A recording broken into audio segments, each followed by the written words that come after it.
So, welcome everybody. Welcome to resistance building and how to build your emotional resistance. And I love this topic for people who have been struggling with nervous system dysregulation or struggling with pain or struggling with feeling stuck in their bodies. This is a really, I think, important topic to discuss because personally, I think, like my business name is called Fitimize, and if you haven't figured it out yet, it's fitness and optimization, blending them together. So that's how I came up with it. So optimizing, and when I say fitness too, it's funny because I'm like, do I really focus on fitness? And I do, because it's about emotional fitness, it's about mental fitness, it's about spiritual fitness and emotion. I say emotional, mental, physical, and spiritual fitness, right? So it's all about optimizing um, your all of your 11 organ systems and optimizing, how you show up in the world. So resilience is a big piece of the puzzle. And so people, if you look at, the most successful people in the world, however you define a success, first of all. But if you look at people in your world that you would define as successful, many of them have, if you like really water it down, have really strong resilience. And it's definitely it's a word that I don't think social media talks a lot about.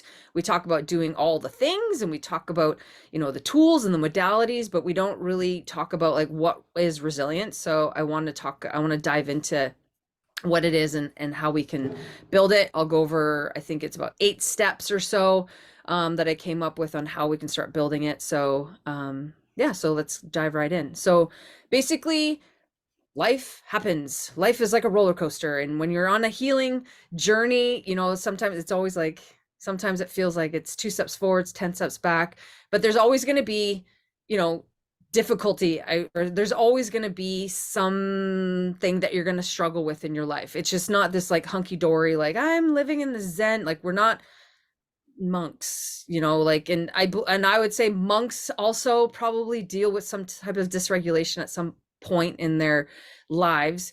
But like you're gonna deal with there's gonna be a situation where the experience is going to dysregulate you. The experience is going to make you feel uncomfortable. So what we want to do is we want to learn how to start building resilience, because it gives you strength to let you to bounce back from those hardships and allows you to hold balance in your life during those difficult times. Because a lot of the people that I've talked to, like they're in really tough places. They're in a really, life is really hard. And, it's about how can we help them find hope? Oh, Priya's here. Yay. How can we help you find hope again? And that's a lot of times when I'm working with people, it's finding hope again. And a lot of times when you're in pain and when you're in the thick of it, and when you look at your life, it's really hard. It's really hard to find hope. And it's like, how do we find that? And it's through resilience. Okay. So resilience also affects your chances of success. So perception of what your circumstances are a big piece of the puzzle. So, I've talked to a few people this week in particular who have really had like a hard life. Like they've had a tough hand, and they've done a lot of healing, they've done a lot of work, and they've grown, and that shows resilience. But there's a point where they hit a wall, and you're just like, what else is there? And then when they keep hitting that wall, and it's just like, like it's just like you don't know where else to look, right? And that resilience, that part of you, that nervous system resilience, is what allows you to keep looking for more answers, right? And that's a lot of times many of us don't know where to look, and it's like, here I am, I'm right here, I've been here the whole time. You didn't know I existed yet, because perception of what's going on in your life hasn't brought you there, right? So I truly believe that I show up in people's lives when they're ready, when they're open to looking at different modalities and different tools in order to help them to live a different life, and change the projection of where their life is going and whatnot. So I can definitely see a few faces here that of people that I've worked with for a while now, and yeah, they can definitely testify to that. But The idea is, what are some examples of resilience, and so how do you, start achieving it, or what is it? So examples could be, so making some realistic plans and then taking necessary steps to actually take them out, like to carry them out. Like, let's say I'm planning a trip, and how am I going to make sure I'm going to have a successful trip, and that, like, if the plane gets delayed, or they lose my luggage, or stuff like that, like what are you going to do, like there, or you get to the destination and somebody steals your wallet. How are you going to handle these type of situations? Like, those are some pretty big ones, but like, it's making plans and actually following through. So that's an example of resilience. Looking at another one could be, for anyone here or listening and are on the call, looking at setbacks as a temporary hindrance, that like, I did stumble, like there's, like I'm dealing with a health issue, or I'm dealing with, physical pain issue. It's a temporary hindrance, but like, you learn from it. You know that this problem is trying to teach you a lesson. So that resilience is really keeping you on point, to know that, there's a lesson to be learned here, and you're open to it, even though you're still struggling with the pain. Next one could be managing your emotions and strong impulses. So this is a big one, that people who tend to live in a hypervigilant state, or even hypervigilant state, you tend to like blow up like a volcano. You show a lot of emotions, and you lose your temper very easily. That's definitely me, like that's definitely my MO, and in the past. And so when I'm dysregulated, um I blow up very easily, and I scream and I yell and the whole bit, where some people just like completely shut down, and they have a hard time coming out of their shell and whatnot. But the idea is, like, it's okay to be angry. It's okay to blow up. It's okay to show your emotions.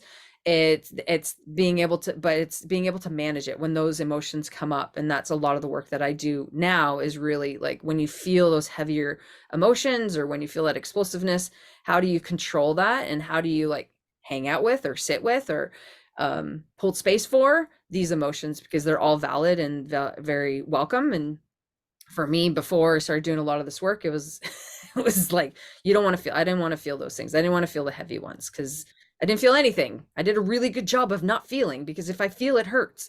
So this is where resilience helps you, when you do feel something, that you do have the ability to hold space for and hang out with it. Being confident in your skills and having a positive view of yourself. So a lot of times when you're struggling, the mental part of you tends to go a little bit haywire, and you have more of those heavier depressive thoughts. Like, I don't know what the suicide was a huge talk last year. I don't know why it's been coming. I get, maybe it's I don't know why, but Twitch. Remember when Twitch committed suicide? Right? That's been coming up in my mind for whatever reason. Something is, I don't know. I just keep being drawn to that, and like, people, even Robin Williams. I've been sharing some stuff on Instagram and using his voiceover. It's like, you don't really know how much people are dealing with, right? And it's just sometimes that, like, that those negative thoughts can get the best of you, and you just like, there's no way out of it. And so resilience is something that can definitely be an important tool to develop, so that you can, when you have those dark days, and like the suicidal ideations and the suicidal thoughts, they're okay. Like, I have a client that she was afraid to tell people that she had these thoughts, because of the shame and all this stuff. And so there's a lot to do with that. And I'm like, it's there's space for it, is all I want to say with that, like, if you do have those thoughts, it's not okay, but it's also, we want to hold space for that, because there's a reason for it. So let's sit with and hang out with, and find out a little bit more information about why are these coming up. And exactly, it's not abnormal. It's not abnormal to have these negative thoughts. So resilience is definitely a key piece to help you when you're really having those dark, heavy days. And then the last one is feeling excited about the future. So a lot of the people that I work with at the beginning, they're very hopeless, and that hope is very elusive. And so finding goals for yourself, or like, for anybody on the call, or anybody listening, like, do you have goals or intentions that you're working towards right now? So a lot of times when we're really in pain, it's like, yeah, I just want to be out of pain. That's the goal, and you're doing everything you can to get out of it. Like, you're just, like the Energizer Bunny is just trying to like stop, but it's just making it worse. So like, we want to find the your purpose, and you find your North Star and find that direction, and the resilience helps us go there. Cool. So are there any questions about that? No? We're good.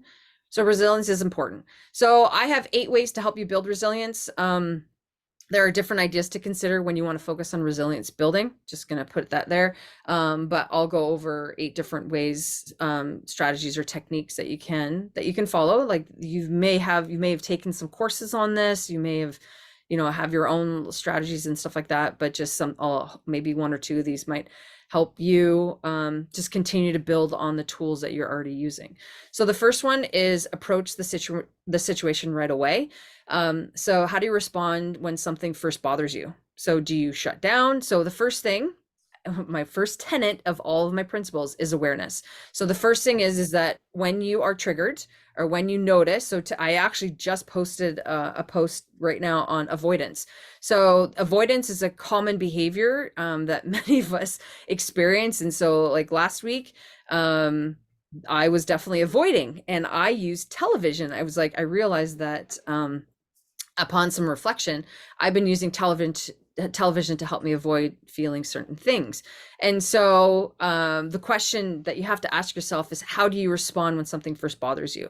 So for me, I didn't notice it right away. I didn't. It was like 3 or 4 days later, but I did know something was off, and that's why I didn't have a call last week. That's why I'm like, I need a quick timeout. I need to sit and reflect on what's happening inside me, so that I need to find space for myself and hold space for whatever this is.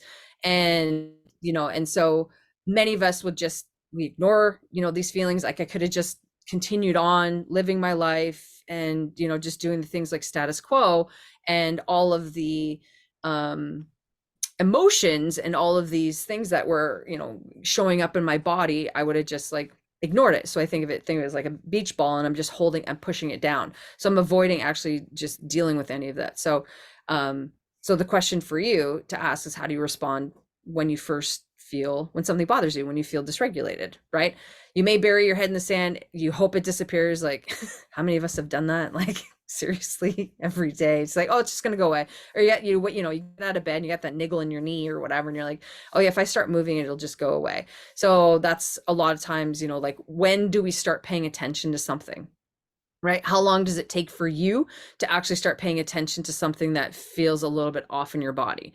Right? And so that's something that you have to look at and, reflect on. So if you're resilient, you're going to choose to deal with it right away. So just like, so for me, it's like, I did, I took the time for myself and, took the next 3 or 4 days to kind of process and sit with everything that's going on. But, however you define what's going on, like however you define the problem or the dysregulation, you want to consider your options and come up with a plan. So my plan was to sit with and just actually spend time more alone and focus on different sensations, working with different modalities that offer sensations for me to explore what's actually showing up on my body.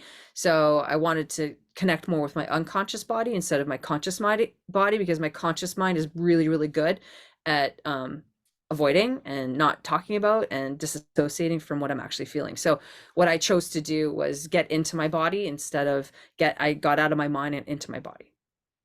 So the idea is that everybody's going to have their own way, but the first part is that you have to, bring awareness to how do you respond.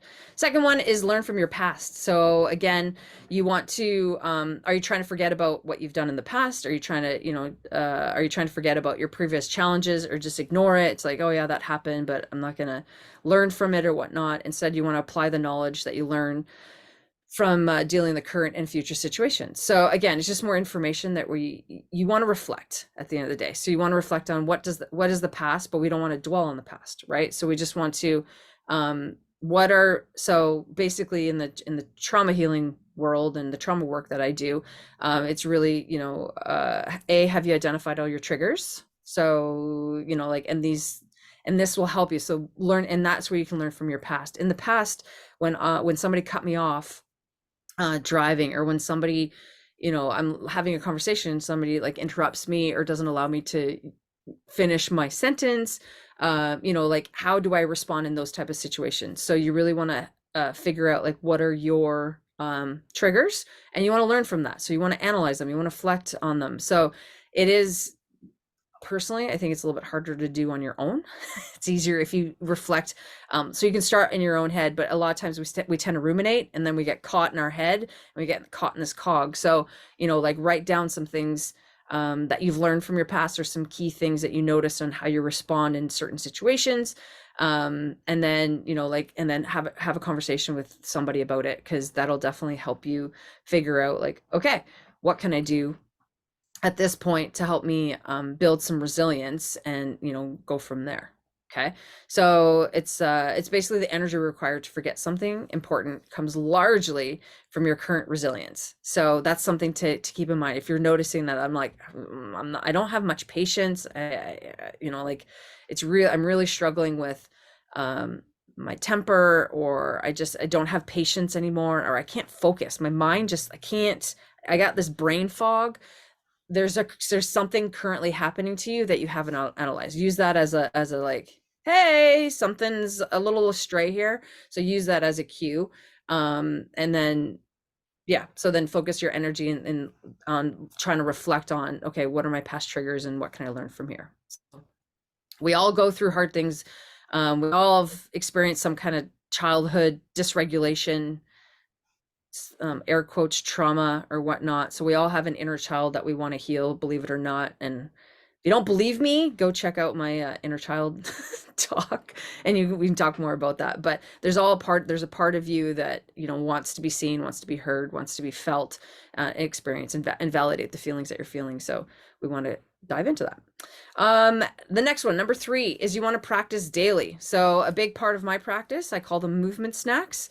So it's something that you want to, what are the small things that you can do every day, if they take like 10 seconds to 3 minutes, that you can do to rewire, reshape your nervous system to help you manage your emotions, for example, or to sit with your emotions, or so if it's you're choosing to do breath work, or you're choosing to do meditation. Like, how many of you here are like, I don't meditate, I can't sit still? That's not for me. There's different things that work for different people, but at the end of the day, you really want to, what are the things that you're doing every day to help you build resiliency, right? So like, do you exercise every day? Do you, I don't know, brush your teeth every day? Do eye drills every day? There's all these different like avenues that in which you can look at. So, like you want to practice it often, small little bite size. So research has shown that you're better off doing something 10 times a day for 1 minute than one 10-minute session. So in terms of nervous system, so this is huge on when you're building resilience as well, is that you want to multiple small bites, little bite size. Number 4, give yourself a mental break. So regardless of how resistant you are, you got to get out of your mind. So your mind is very, very powerful, as we all know. And so what's your favorite way to disconnect and give yourself a mental break? So if you just sat there for a second, just like, what is the easiest way for you to disconnect and give yourself a mental break? So for me, this is what I realized last week, is I use television. But the funny part is that so I'm dysregulated. So think about this. I was dysregulated last week, and I was watching television. Can you want to take a wild guess what kind of television I was watching? I can tell you it wasn't happy, good, feely, funny things. It wasn't that. They were definitely more crime, suspense, very fast, very aggressive type of shows. So I was meeting my nervous system where it's at, right? And so I really wasn't disconnecting. I thought I was disconnecting, but I really, really wasn't. I was actually meeting my nervous system where it's at, I was feeding it. It's like, another way you can explain it is like, those runners that, they experience that runner's high. You want that adrenaline kick, or, sometimes you're tired and you need coffee to wake yourself up, or, you give yourself a shot of sugar or whatever, espresso, that type of thing. A lot of times when we do that, we feel good in the moment and then we crash. right? And that's because it's basically you're giving yourself a sympathetic bump, you're giving yourself a little hit to help you get through it, but you're actually, what you need is actually the opposite. You need to probably drink more water instead of drinking coffee. You probably need to, watch or listen to something more soothing than watching aggressive TV shows like I was. So you want to find things that where can your mind actually turn off, right? And so in the trauma world, where this place is, we call it play. So what does play mean for you? Right. And so a lot of people are like, I have no how to play. I guarantee if you're someone like trauma and play cannot exist in the same space. They don't. They're literally opposite. It's kind of like this it's like the nervous system. You're contracted or you're in expansion. So if you're in trauma, you're in a contraction. If you're in play, you're in expansion. So we can't be exist in both at the same time. So it's like reciprocal inhibition for those of you who are my fitness people, right? So I can flex my bicep, but my tricep has to relax. I can't flex both and contract both at the same time. So the idea is, like however you choose to play is the mental break. Okay. So think of it that way. You're like, I don't know how to play, Julie. Well, then this is how you're going to build your resilience is start playing daily little bite-sized snacks. Does that make sense? You're like, oh my God, I don't know how to do that. Like some people play games on their phone or whatever. Like there's lots of different ways to do it, but it's just something that you want to do. Where to start though? Yeah. So where to start personally, what did you do when you were a kid? Ask yourself, what was your favorite thing to do when you were a child? Right? So it's like, like personally, I love card games. Like I played a lot of cards for whatever reason. I don't know why, but I did. And so lately at night, my kids, we play Uno. We've been playing Uno just to play, before bed and that sort of thing. And we've been playing spoons, but that gets a little aggressive. So I'm like, that's not a good bedtime one. My son and I have been playing War. He's loving it, which lasts forever. So there's just different games. So we've been playing card games and it's been really fun. And I started doing this after I realized that I've been like, I need to do something other than watching TV to feed my nervous system. So this is where I went back to that. And so now we're bringing out the Chinese checkers and playing dominoes and that sort of thing. So that's how we play board games. But if you're on your own, it's different. Yeah, going back to hula hoops. Yeah. Or hula. Yeah, yeah, yeah. Hula, absolutely. Do your hula for sure. I brought out my hula hoop this week. It tried, but that was not easy. Not easy. If you saw my stories on Instagram, I was like, I blame the hula hoop. It's not me. It's totally not me. It's been what, probably 40 something years since I've actually done proper hula hooping, but I'm like, it's the weight of the hula hoop. Totally. But it was fun to play with and whatnot. But anyway, so yeah, channel your inner child. So yeah, so thank you. So I'm like, I keep trying to find different ways. Juggling is something, like whatever you did as a kid to have fun, go outside, be in nature. Yes, exactly. You can't be in your head with hula. You're right. You can't. Well, you could, I guess. You could, maybe a little bit. Yeah. Because you're like, am I doing this right? Is this wrong? Yeah, it just depends on where you're coming from. But once you get it, you got it. Exactly. It's like my mom and her belly dancing. It's like when you get into that, when she gets the rhythm, it's so playful for her. And then she brings out the sword and it does the whole bit. And that's what I remember as a kid. I'd be the one with the sword and running around with it, but she dances with it on her head. Anyway, okay, that was number 4. So give yourself a mental break using play. Number 5 is co-regulation. Find your support network. So resilience, a big piece of the puzzle is, again, like I said before, when we talked about reflection, you want to have your people. You want to know who is your person or who are your people that you can connect with, that you feel safe with, that you can share whatever it is that you're experiencing with. It's really, really important. Co-regulation is such a key. I think I've probably said on every single one of these calls.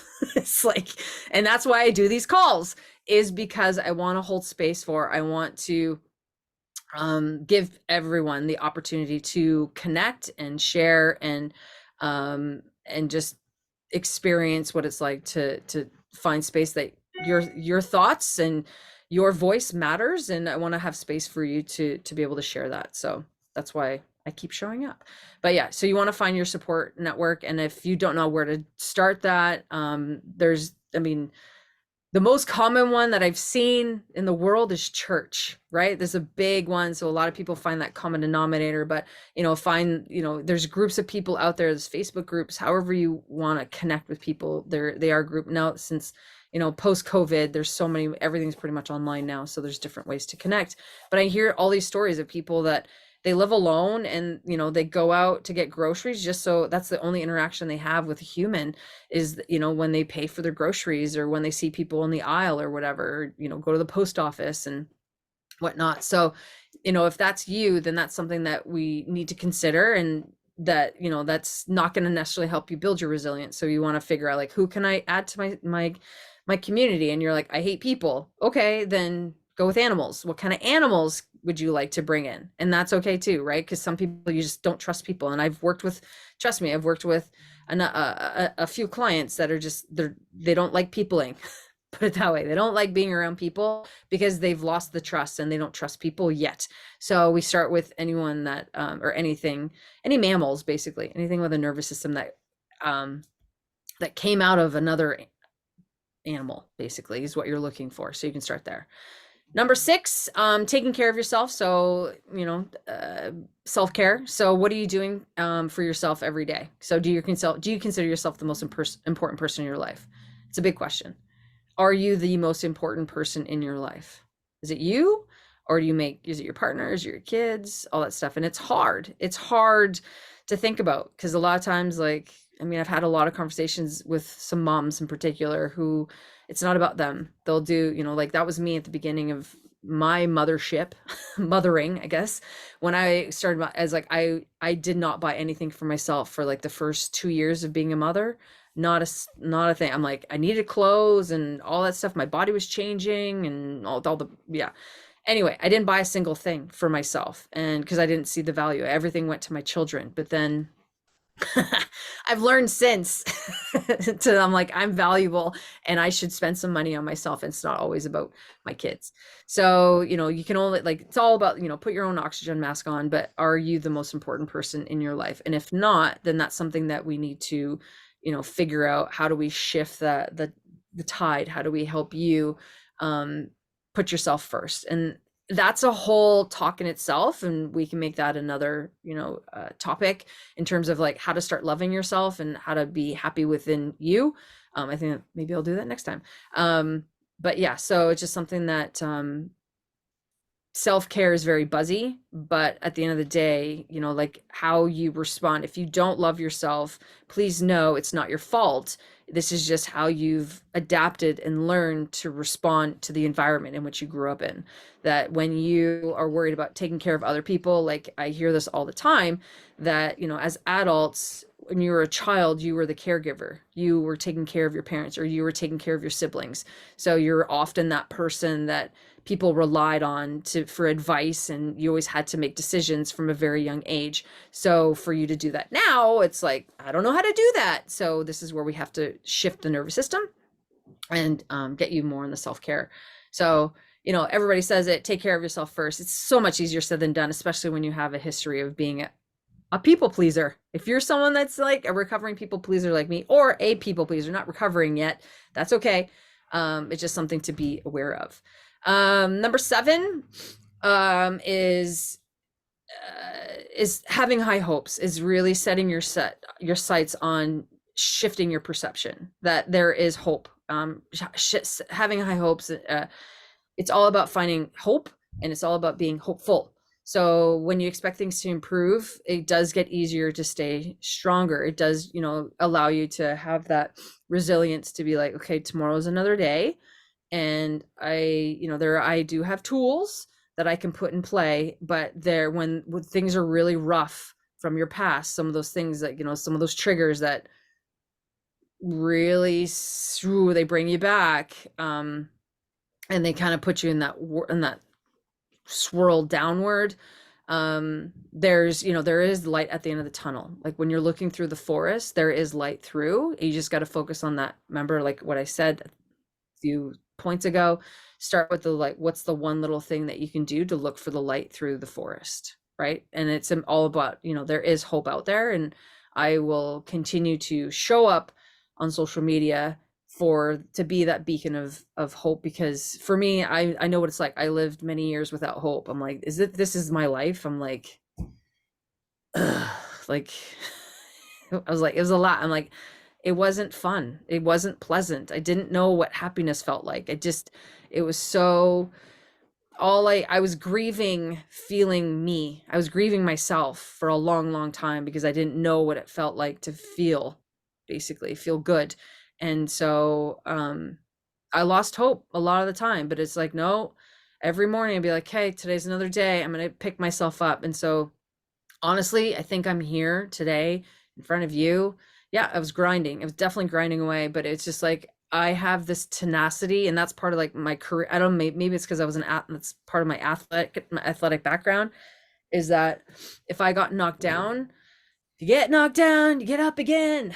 I just watched a movie, right? You just get knocked down and I get up again. And it's that resilience that it's in me. And it's just, there's part of me, but I think that's honestly, when I look at the bigger picture and look at my trauma history, that resilience, if I didn't have it, I wouldn't be here today.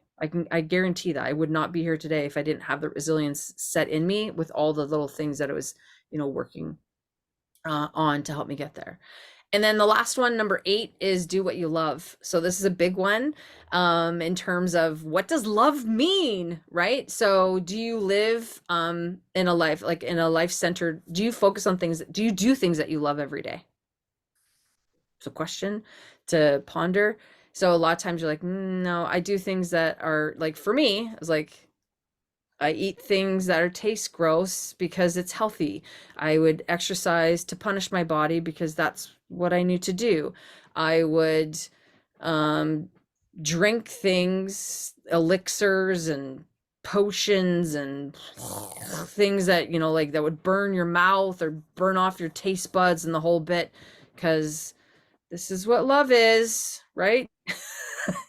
If rolling on the bed, yeah.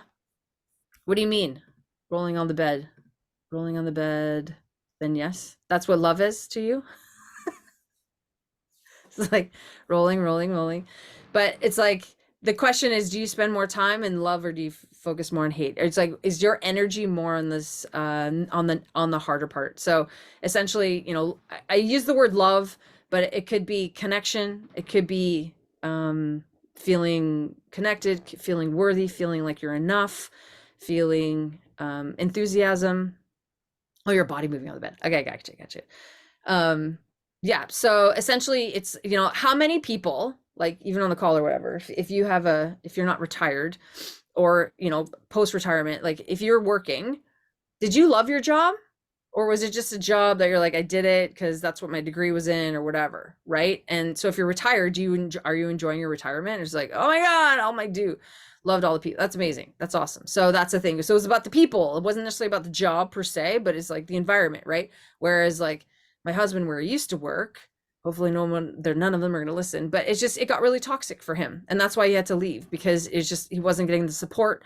And like he loved the job, but it was the people. And so the thing is that, people often sit in these toxic places but they don't know how to get out because they don't necessarily have the resilience built up yet to help them change the job. And that's why we avoid changing the jobs or avoid exercising or whatever, because we're afraid of whatever's on the tail end, whatever story. Yeah, toxic box, great people. And that's a common story. Honestly, it really is. And so the thing is, like, when I work with people who, have that type of situation, exactly. Employees don't quit the job, they quit. Exactly. They quit the boss. And that's, Simon Sinek, if anybody's ever listened to him, that's everything he talks about. That's why my husband and I love listening to him, because he makes sense on so many levels. But it's really about people, like the whole co-regulation, who you hang out with matters. But the number one person, this is where it is funny, because when I was talking about relationships a lot, it's like a couple that I know, so husband and wife, the wife said it was the husband's job to make her feel loved. And I was like, why is it his job? Isn't it your job to feel loved? So she didn't know. So her learned perception was that other people had to make her feel loved, but she didn't know how to feel love for herself. And that's my point with number 8, is that what do you do for yourself to feel loved or connected or worthy or enough or, joyful, or whatever word you want to fill in the blank with. I'm saying love because it's a higher vibration emotion. But what are the things that you're doing on a day-to-day basis to show yourself that? So through work, through meeting with friends, through your hobbies, through, for me, it's through my movement. That's every time I move my body, and it's like, oh, I definitely love myself. Like, I have clients, give themselves a big hug and say, I love me. And like a lot of them look at me like I have 5 heads. They're like, that is so awkward. Right? So how many times do you tell yourself that you love yourself? We're good at telling other people, I love you, to other people, but do you love me? Like, I love me. I love me. And you look in the mirror, like part of that mirror work. Again, it's another talk I did, is like on part of that mirror work. Are you practicing? So for those of you that listened to the mirror one, how often have you been practicing looking in the mirror and saying, I love myself, right? So you like crochet, trying new recipes, learning watercolor. Ooh, cool. So that's how you love yourself. Perfect. So it's being curious, right? So that might be, it's like how, what, and this goes back to the play. Where does curiosity live in your life? Like, what are you curious about? Like when I go for a walk, I'm curious, how are the trees moving, and, all these different types of things. And that curiosity can definitely be, a key piece to helping you build resilience and go from there. So yeah, that's my spiel for how to build resilience. So I'll hold space for some questions. So if you're watching this on the replay, go ahead and shoot them in the comments, and I'll answer the questions as best I can. But hopefully you found this helpful, and you're probably hearing the things over and over again. but the way the nervous system works is that we have to hear it about 7 times for you to actually like do something about it and actually like absorb the information. So we're just going to keep riding this, right? So your nervous system may or may not be ready to adopt all of these things, and that's totally okay. And that's why we just keep showing up. Part of the resilience, get in touch with your face and body. Yes, absolutely. Touch yourself. Absolutely. Touching yourself, that's huge. Touch is huge. And that's part of the work that I do is, resilience building is all about sensory inputs and whatnot. So yay. I posted the hug today. No, I did hugging spinal circles today is the movement of the day on Instagram for sure. So like, giving yourself a big hug, and mentally you're like, yep, I love me, and I'm going to move my spine in all different directions. And so that's an example of how that's a movement snack you can do to start building resilience in your body. So thank you all for watching, listening. I'm going to hit record, or you want to hear this? Before you do that, Julie, could you go through could you list off the 7 things or the 8 things? So one more time. Yeah, just sort of each one's, because we're taking notes and other people may too. So sure. In case we missed anything. Okay. So the first one is approach situations the right way. Basically, like, how do you respond when you first get triggered? So how do you respond? Number 2 is learn from your past. Number 3, keep up a daily practice. So do your movement snacks. Number 4, give yourself a mental health break or play. Number 5, find a support network or build resilience. Number 6, take care of yourself. So do some self-care, however you choose to do that.